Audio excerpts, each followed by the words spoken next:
Hello again, Gills fans. Welcome back to Gills in the Blood TV and our latest Monday review, where I will be picking the bones out of Saturday's 2-2 draw with Brian Barry Murphy's Rochdale. Another weird performance from the Gills. Very patchy again. I thought we started both halves really well. Scored a decent opener to take the lead. Then switched off twice for their 2 goals, unfortunately, before rallying late to nick a point in injury time, courtesy of Big John Akindi's emphatic finish in front of an empty Rainham end. Somewhat weirdly, Big John's first goal at Priestfield since joining a year ago. So really pleased for John. I'm really pleased that we managed to nick a point. But before I talk anymore, I'm going to leave you in the capable hands of Stocky, who is going to do his review of Saturday's proceedings. Good evening, Gills fans. Hope you're keeping safe and well. Just going to reflect back on Saturday's game against Rochdale, where a 2-2 draw keeps us in the mid-table positions.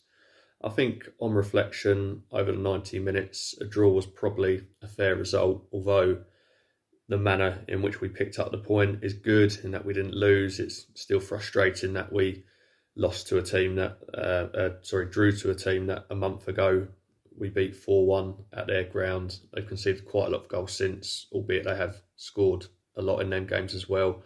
But nonetheless, it's still frustrating to only take a point at home against a Rochdale side just above the relegation zones. I think first half, lucky to go in at the break, a goal up. Rochdale had a few chances from long range, especially around about the 10th minute mark, I think it was, where Jack Bonham had to be on his toes to tip one over the bar. Other than that, they had a cross into the box, a good set-piece delivery, and I think it was their forward that actually missed the gilt-edged chance, so we probably got away with one there. And then we actually hadn't had a shot at all, and just around about the 40-minute mark, just as we was approaching half-time, I did think, it's another half where we haven't tested their keeper, and then seemingly out of nowhere, we managed to go a goal in front. Well worked set-piece, corner played short, good delivery into the box.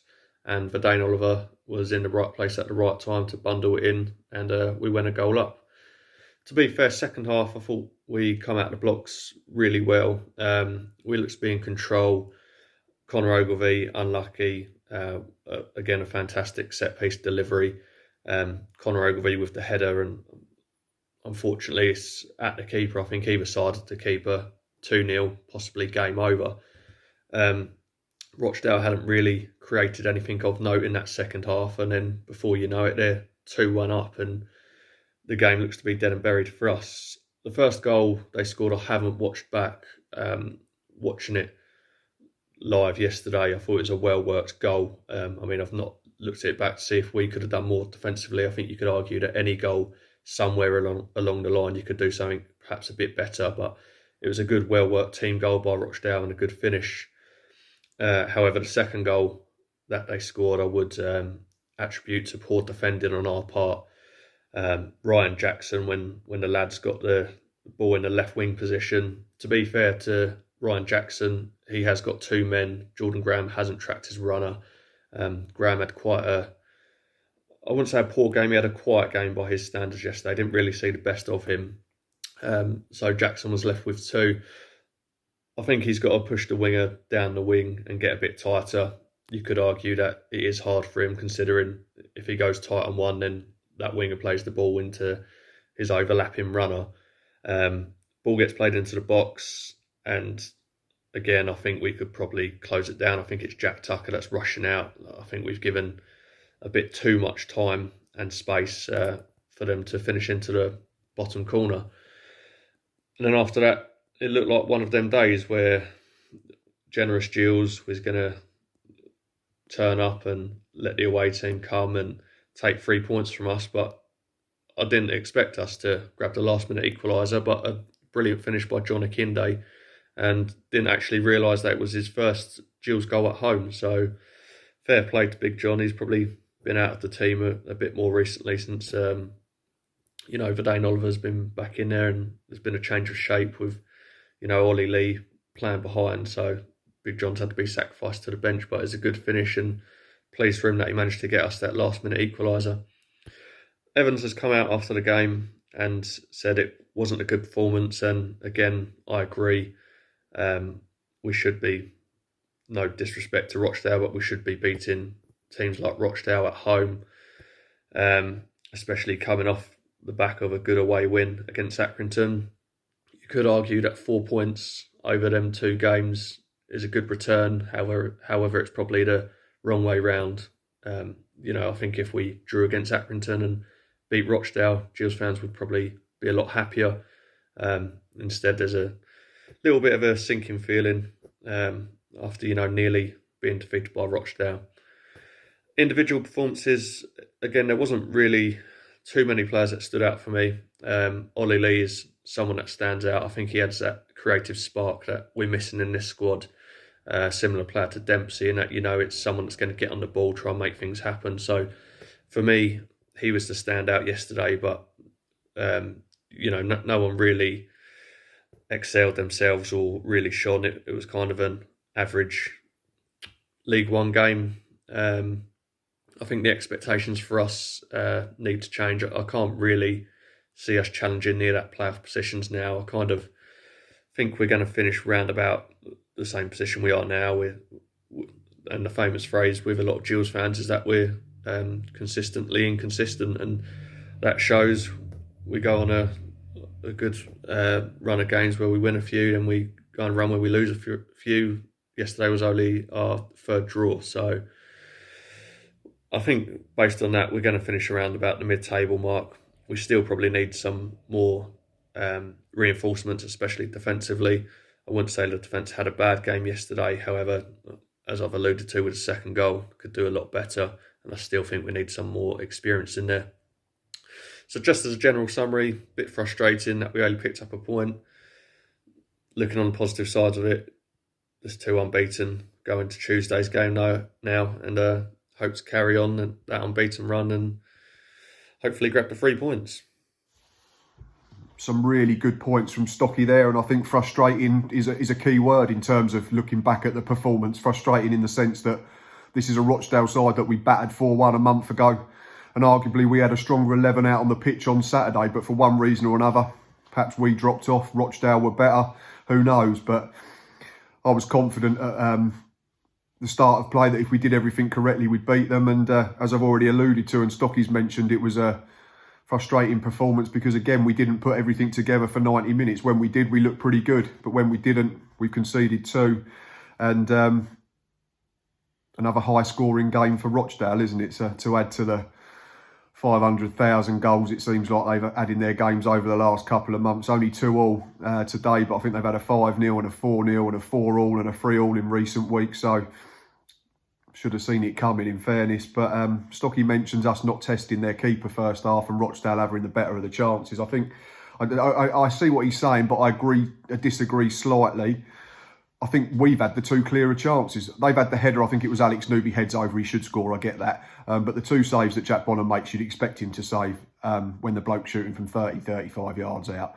He's just helping it on its way. They're not saves that are difficult.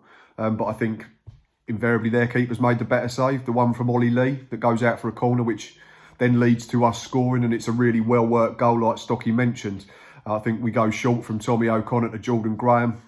Callum Slattery peels off and puts a really good ball into the box. Credit their keeper again. He makes a really good save from Verdane Oliver, who then smashes the rebound into the roof of the net. So to get in at the break, I think having only had 40% ball was a real feather in the cap. And we've had this chat about possession hundreds of times, so I won't bore you with it again. But second half, I thought we started really well. As Stocky mentioned, we were on the front foot. We were being proactive. We had Tommy O'Connor driving from left back and dragging a cross-come shot wide. But the massive chance is the header from Connor Ogilvie from a Jordan Graham set piece, isn't it? It's not a bad header in the sense that Connery gets a full connection on it, but he's headed it into the middle of the goal. I think if he heads it down into the turf, it goes in. The keeper doesn't have enough time to react, and from 2-0, I think we'd have comfortably gone on and seen the game out. Rochdale would have had to be really open, and I think we'd have probably picked them off on the break again, but it wasn't to be. Rochdale stayed in the game. Rochdale levelled. It's a decent enough goal. A couple of one-touch passes, and it finishes with Jimmy Keown smashing one in off the side net in the far corner across Jack Bonham, and from there they grew and gained confidence, and It's another good finish from the left back for the second to put them 2-1 up with his weaker foot with about 20 minutes to play. But I know Stocky mentioned Ryan Jackson looking like he's slightly at fault. I don't think it's Ryan Jackson at all myself. I think it's Jordan Graham for both yesterday. Stocky's right, he didn't have a great game by his own high standards. I think too many crosses didn't hit the target. His set pieces weren't great. Didn't beat the front man enough, and it was just one of them afternoons. And credit to Jordan, he kept trying to make things happen, but it was just one of those days, and every player has them throughout their career. But the first goal, it's him. He doesn't track the runner if you slow the replay down. He lets Keown run on the blind side and he gets into the box unattended, and there it's a smart finish afterwards. And the second one, Ryan Jackson has to go out to the ball. So if Jordan Graham just keeps tracking Keown, then the shot doesn't happen. But he doesn't. He goes to the ball as well. We've got two around that one. It's a simple layoff to Keown, and then he's got a free shot. And I don't think Jack Bonham sees it, and it nestles in the bottom corner. But you have to give us credit. We kept going to the very end. We made a couple of changes. I think we should have got Matty Willock on earlier. But with hindsight, Steve Evans made a master stroke because he's on the pitch when we equalise. He's had a very indirect role in that, I hasten to add. But it's a great finish from Big John Akindi, isn't it? It's ball into the box. I think it was a throw on, and Carl Dempsey does well to recycle it.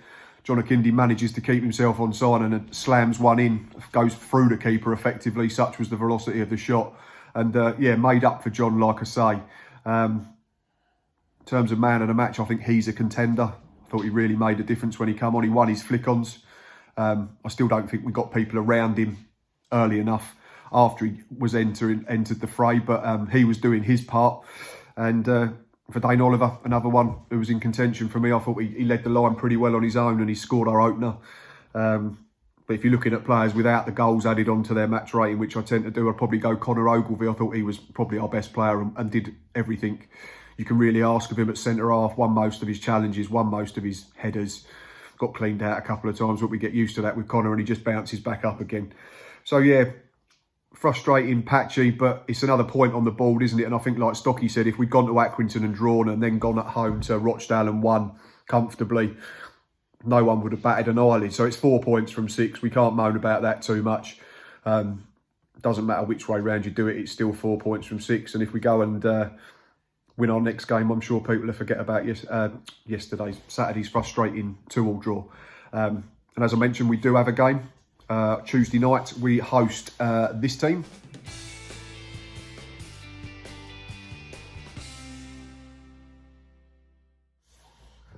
Informed Crewe arrive in Kent on the back of a 10-game unbeaten run. So if we look at the last 6, comparing both sides, Crewe, 1 drawn, 1 drawn. They've got 10 points from 18 from the last half a dozen. Gills, 1 lost, 1 drawn, so 7 points from 18, so 3 points less. In terms of home and away, Gills have got 8 points from the last 18. At Priestfield, that's 2 wins, 2 draws and 2 defeats. And on the road, Crewe have picked up only 6 points from 18. That's a solitary win, 3 draws and 2 defeats. Yeah, should be an interesting game. Mika Mandron, former Gills striker, I noticed wasn't in their squad for the weekend fixture against Wimbledon, so he must be carrying a knock. So it'd be interesting to see whether he makes the game. He's got 9 in all competitions this season already. Oliver Finney, 8 in all competitions already. So they've got good players. We know how David Artella set them up. They play one way, and that's ball to feet, pass and move. It's a joy to watch, I imagine, if you're a Crewe fan. The only thing I'd say against that, having watched the 1-0 smash and grab win at their place a couple of months ago, was that they tend to sometimes try and want to score the perfect goal rather than maybe just having a shot from the edge of the box at times. But with Mika playing, you can go early into the box and play a different way. So it'd be interesting to see what their approach is if he does or doesn't make it. Big loss for them this week though. Perry and G, their right back's gone to Cardiff City in the Championship. Such is life at Crewe. They always produce good players and they always sell them on for a good fee. And I'm sure they've probably got a ready-made replacement somewhere along the line already. As I've already mentioned, the reverse fixture, we won 1-0 thanks to John Akindi, who came off the bench to head home. In truth, we should have been out of sight and dead and buried by that point. But you have to stick the ball in the net to win football matches, don't you? In terms of team news for us, I don't recall any injuries being picked up in Saturday's fixture. So aside from Christian Magoma and Dominic Samuel, we should have everyone to pick from. And if we can get a signing in, there might even be one extra, but I'm not sure about that. So yeah, for me, the team, I'd make one change.